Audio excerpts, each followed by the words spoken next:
Salut à tous, bienvenue sur le plateau du Jura Show, une nouvelle émission. Ce soir en compagnie de Bernard Voisard. Bonsoir. Bonsoir. Comment allez-vous? Mais très bien, et vous? Ça va très bien, je vous remercie. Donc Bernard Voisard, vous êtes animateur jeunesse au Cépage. On va découvrir de quoi il s'agit. Il sera question de jeunesse, de foi, d'église dans cette émission. Avant cela, je vous propose de faire un petit rappel du principe même du Jura Show. Donc on va vous offrir 50 points, ils vont apparaître en bas à droite de l'écran, c'est les vôtres. C'est la tradition, vous devrez les conserver, peut-être en perdre quelques-uns. Je vais essayer de faire en sorte que ce soit le cas. Vous allez peut-être en gagner d'autres aussi. Je vous en prie, il n'y a pas de quoi. Vous allez être traité au même régime que tous les autres invités de cette émission. Donc voilà, pour le principe, une présentation. Donc je l'ai dit, animateur jeunesse au Cépage. Vous allez nous expliquer tout de suite de quoi il s'agit. Vous le faites depuis 2001.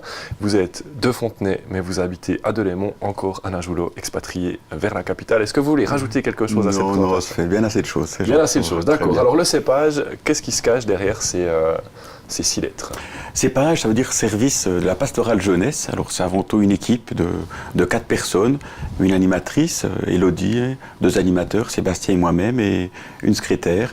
Puis c'est 4 personnes qui œuvrent ici sur la région, le Jura pastoral, pour proposer aux jeunes de cette région différentes activités pour les accompagner dans leur questionnement, dans leur cheminement, dans leur quête de sens. Alors un service qui dépend directement du Jura pastoral, donc on parle bien de l'Église catholique. On parle bien de l'Église catholique, exactement, oui. Très bien. Alors on va découvrir bien évidemment au fur et à mesure de cette émission qu'est-ce qui se cache là derrière, principalement composé d'activités, hein. C'est bien juste vous proposer des activités aux jeunes, c'est ça l'un des buts de ce Cépage. C'est en partie des activités assez variées, aussi variées que possible, puis c'est aussi des rencontres, aller les rencontrer là où ils vivent, là où ils sont présents, entre autres dans les écoles. Alors quand on parle de rencontres, Bernard Voisard, nous sommes allés rencontrer les citoyens de Delémont, une partie des citoyens de Delémont, avec une photo de vous, pour voir s'ils vous connaissent, s'ils vous reconnaissent. Je vous propose qu'on découvre ça ensemble. Voici le chaud-froid. Petite question pour la télévision Canal Alpha. Est-ce que vous savez qui est cette personne? Mais ça brille. Aucune idée. Si je vous dis Bernard Voisard, ça vous dit quelque chose? Non plus. Un animateur jeunesse du Cépage. Non, malheureusement. Non, je sais pas. Sûr? Sûr. C'est pas le docteur prêtre, ça?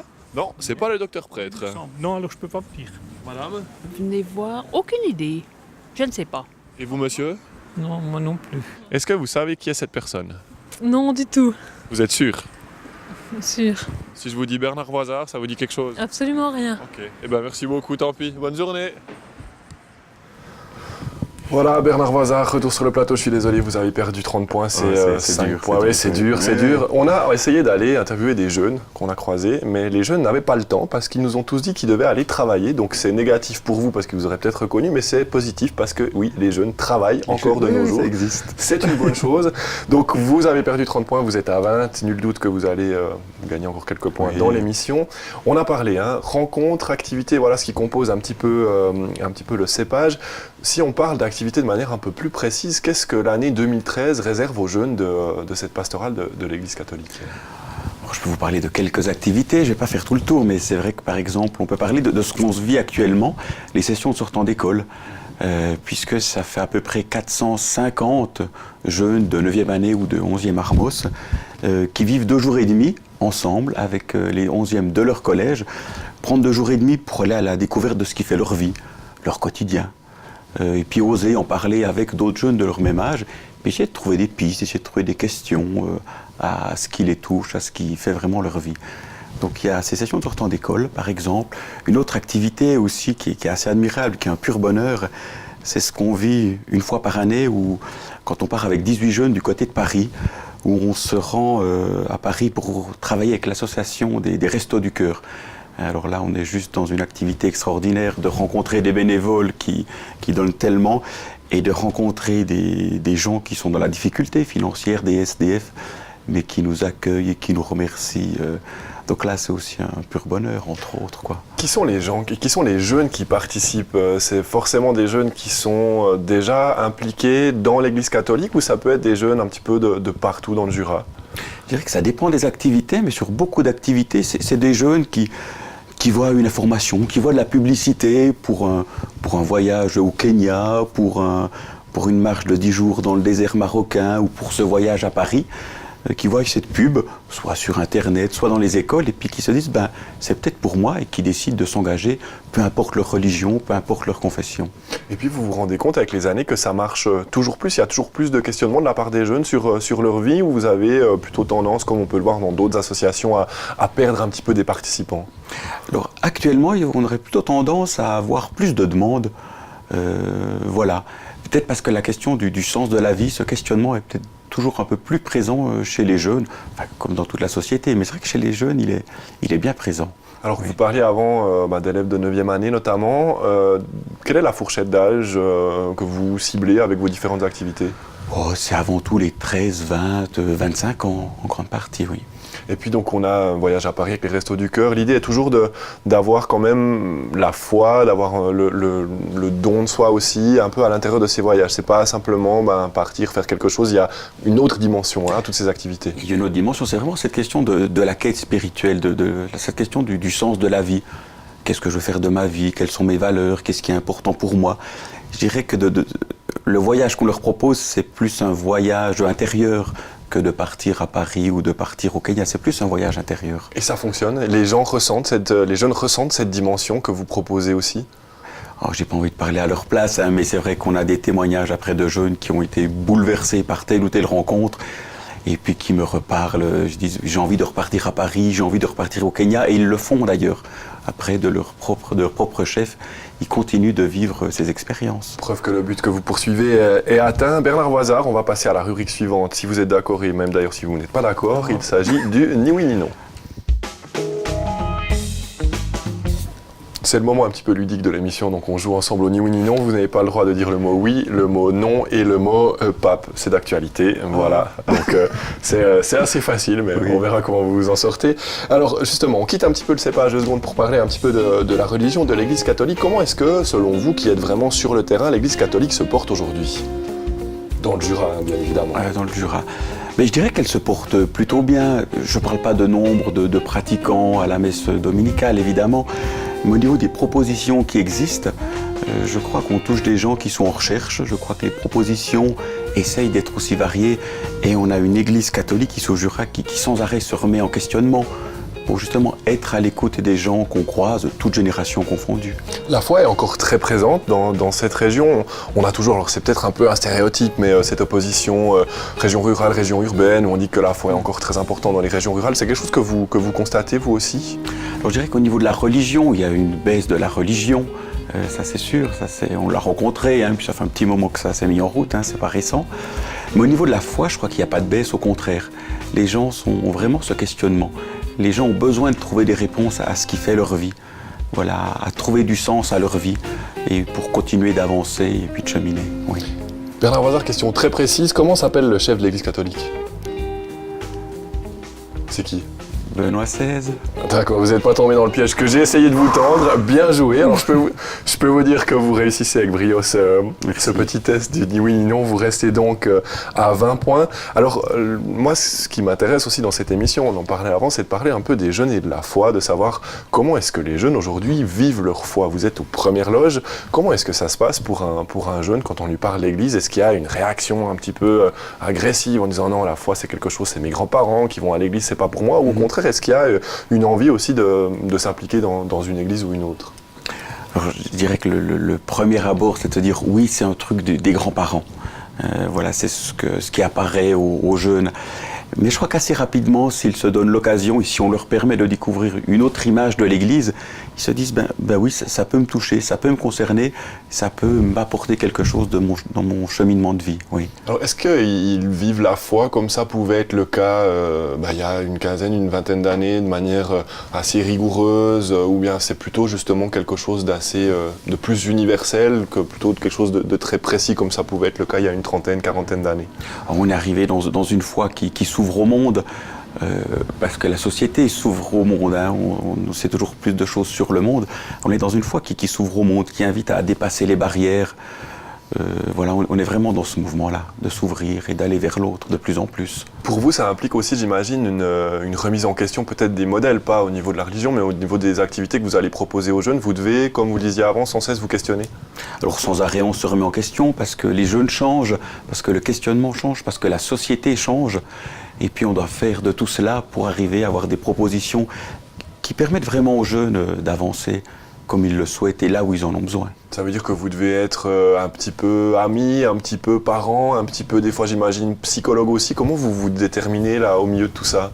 Alors moi j'aime beaucoup le terme d'animateur.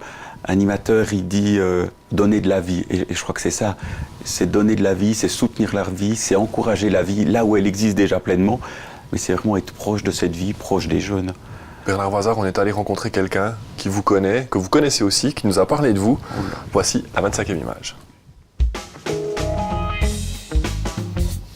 Est-ce que cette silhouette sur les hauteurs de Delémont vous dit quelque chose? Mais je crois bien que c'est Noël. Noël comment? Noël Pedreira. Qui est? Qui est assistant pastoral, pas très loin, voilà, du côté de l'unité pastorale Saint-Germain. Alors je vous propose qu'on vérifie ça en images.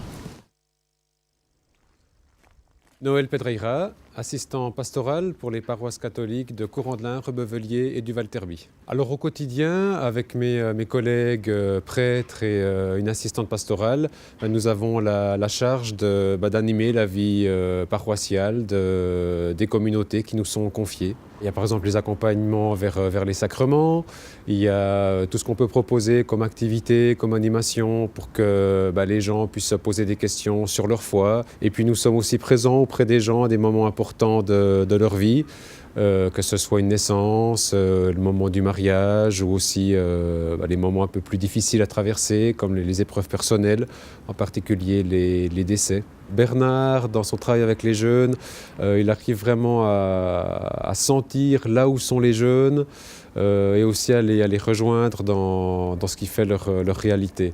Je crois qu'il refuse de leur poser un schéma préétabli, il refuse de mettre les jeunes dans des cases prédéterminées, mais il part d'abord d'où les jeunes se trouvent. Si je devais donner une note à Bernard, je lui mettrais un 8, simplement parce que comme ça laisse une marge de progression et puis ça lui permet de continuer la montée. Voilà, Bernard Voisard. Effectivement, Noël Pedreira, comme vous le disiez avant la petite séquence, vous étiez à 20 points, plus les 5, parce que vous avez trouvé qu'il s'agissait de 25, plus les 8 qui vous a accordé 33. Super. J'imagine que ça vous fait plaisir qu'un collègue, ami aussi, Ami, j'imagine, oui, tout à fait, oui. vous décrive de la sorte. Oui, parce que ce qui dit est important, c'est vraiment d'accueillir le jeune là où il en est, puis sans l'enfermer dans un cadre. Et pour moi, c'est important. Souvent, on a l'habitude de dire il y a la jeunesse. Non, il y a des jeunes et ils sont différents et c'est important de leur permettre de cultiver cette différence. Alors ça tombe bien parce que c'est exactement ce qu'on disait, hein, c'était pas calculé du tout, mais c'est ce qu'on disait avant. Il confirme donc ce que vous disiez aussi sur le plateau, ce qui est plutôt positif. Alors, vous avez parlé d'un rendez-vous notamment au niveau des Cartons du Cœur qui a déjà eu lieu. Quels vont être les grands rendez-vous prochains de 2013 pour le cépage? Alors, à la fin mars, le prochain rendez-vous, c'est les montées vers Pâques. Qui chaque année touche à peu près entre 150 et 200 jeunes qui décident de passer les 4 jours de Pâques avec d'autres jeunes en lien avec une communauté pour oser aller se questionner sur les choses qui sont peut-être plus pénibles dans leur vie pour ressortir un peu plus vivant. Donc il y a les montées vers Pâques et puis pour l'été on a un voyage au Maroc, dans le désert marocain, au bord de l'océan, avec une vingtaine de jeunes, se retirer pendant 10 jours pour prendre du temps pour soi. Et puis après, on partira dans d'autres projets plus conséquents pour l'année prochaine, ou on devrait repartir en Afrique, par exemple. Voilà. Vous êtes allé quelques fois à Auschwitz aussi, ça avait donné lieu d'ailleurs à un film qui avait été projeté à Delémont. Ça, c'est des choses que vous faites toujours, d'avoir aussi un questionnement qui sort peut-être un peu de la foi, mais qui est plus dans la société, dans les grands défis de la société actuelle. Ben, on essaye, parce que la foi ne peut pas être en marge de la société. L'idée, c'est vraiment de faire ce lien entre la vie, entre la société et la foi, que ce soit un tout, que ce soit un questionnement perpétuel. Bernard Voisard, j'ai préparé pour vous une question d'actualité, c'est la question de taille. On va reparler du pape, c'est la dernière fois de cette émission, mais on va en reparler. Alors la question est la suivante, vous l'avez dit avant, c'est le chef de l'Église catholique, le pape Benoît XVI. C'est le combienième de l'histoire? C'est la question. Ah oui, c'est la question piège. Oui, elle est un peu dure. Bon, on va dire à 10 près, plus ou moins 10. Je vais sortir un chiffre au hasard. Allez, 412. Non, c'est beaucoup moins. C'est beaucoup moins. C'est le 265e pape de l'histoire.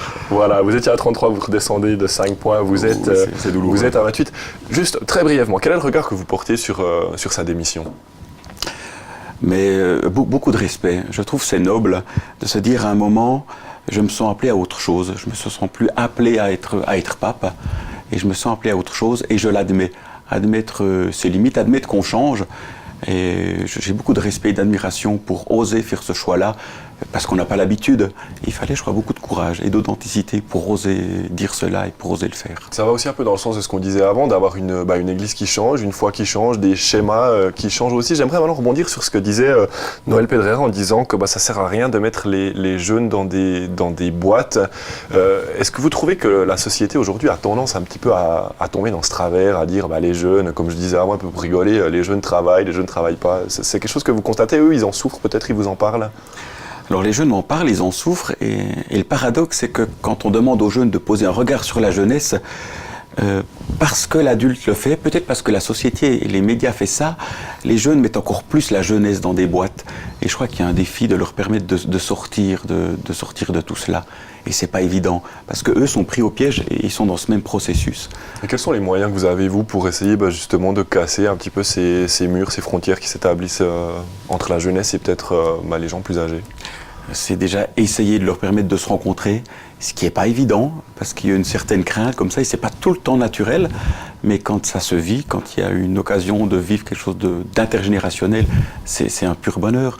Mais c'est vrai que c'est pas le mouvement le plus naturel. Donc là, il y a un défi, oser se rencontrer, oser s'expliquer, oser se dire les choses, et puis oser donner de la place aux jeunes pour qu'ils puissent témoigner de ce qu'ils vivent, de ce qui les habite, de ce qui fait leur vie, leur quotidien, et surtout de ce qui donne sens à leur vie et leurs valeurs. Aujourd'hui, quel est ce que peut apporter justement l'Église catholique, la communauté religieuse catholique à la société en général? C'était quelque chose qui était très présent. On avait un petit peu, pour schématiser, le curé, le maire, l'instituteur. Aujourd'hui, on n'est plus du tout dans ce schéma-là. Mais qu'est-ce que peut apporter la communauté religieuse à la société? Mais je crois qu'il y a cet enjeu d'interpeller sur cette question du sens de la vie. Même si l'Église catholique et le cépage, on n'a pas le monopole de la spiritualité, au contraire, et tant mieux, ce serait peut-être même dangereux. Mais je crois que c'est de porter ce souci, se dire notre vie, notre quotidien est aussi fait de cela, est aussi fait de ces valeurs, et donnons-nous le droit de les bousculer, de les interpeller, d'aller peut-être les redécouvrir. Bernard Voisard, on arrive à un moment de l'émission où je dois vous demander comment vous vous sentez sur ce plateau. Mais ça va, c'est bien, on est plutôt bien ici, oui. Très bien, alors on pourra vous réinviter à l'occasion, donc ça c'est déjà noté.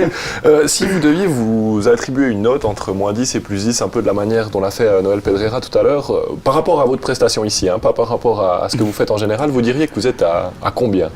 Moi, je prendrais un 7, parce que ça. Oui, Pourquoi, ça me laisse un peu de place aussi pour m'améliorer. Je suis très exigeant, donc ça laisse un peu de place. Puis j'aime bien le 7, cette merveille du monde, cette couleur de l'arc-en-ciel. D'accord, alors on garde un 7, vous étiez à 28, vous êtes donc à 35. Je vous propose maintenant qu'on découvre ce que la régie, les gens qui réalisent l'émission à Cortaillot, a pensé de vous. Voici la régie.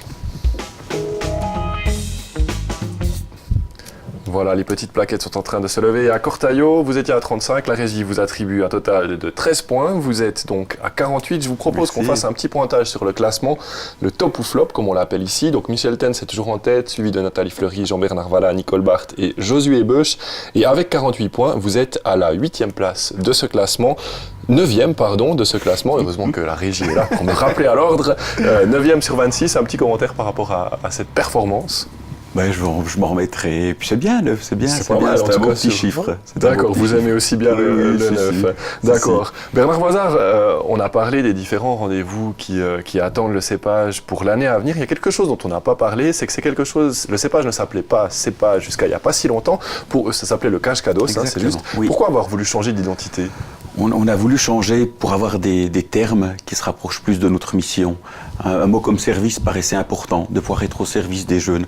Un mot comme pastoral était aussi important.